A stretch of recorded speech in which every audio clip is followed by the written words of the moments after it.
A high school student in Turkey was sentenced to 12 months in prison on February 15 for insulting then Prime Minister Recep Tayyip Erdoğan.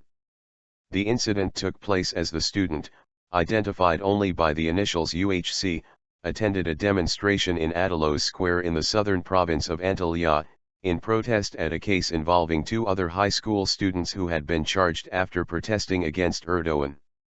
U.H.C, who is a member of the high school group Young Hopes, gathered with the group on June 15, 2014 in Attalos Square. They were protesting against the charging of two high school students who had gathered at the same square on January 24, 2014 to issue Erdoğan with a satirical report card, after the shooting of Berkin Elvan with a tear gas canister during the Gezi Park protests of June 2013.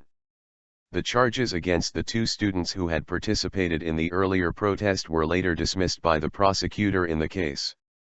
However, during the final hearing of U.H.C's case at the Antalya 2nd Juvenile Court on February 15, he was sentenced to 12 months in prison on charges of insulting a public official. The court also ruled to increase the sentence from 12 to 14 months due to the defendant's behavior during the trial, but the sentence was later reduced to 7 months and 23 days because H.U.C is a minor. Because there have been no previous criminal charges against H.U.C, the court then decided to put him on probation for 3 years. Prosecutor warned H.U.C's mother. H.U.C's mother has said they will appeal the court's decision. If there is freedom of expression in this country, no one should be convicted just because they criticize someone or chant against someone, she said. The prosecutor told me to keep an eye on my child for the next 3 years and prevent him from committing a crime, or they will have to charge him with the same criminal act.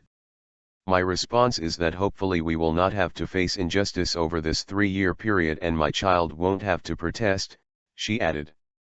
Lawyer, he did not commit a crime. H.U.C's lawyer, Hakan Evsen, said they will appeal the court's decision within the next 7 days, saying he had committed no crime and had only used his right to express opposition. Meanwhile, H.U.C's father, who works as a teacher in Antalya province, is also currently on trial, facing charges of insulting a public official after participating in protests organized after Berkin Elvan's death.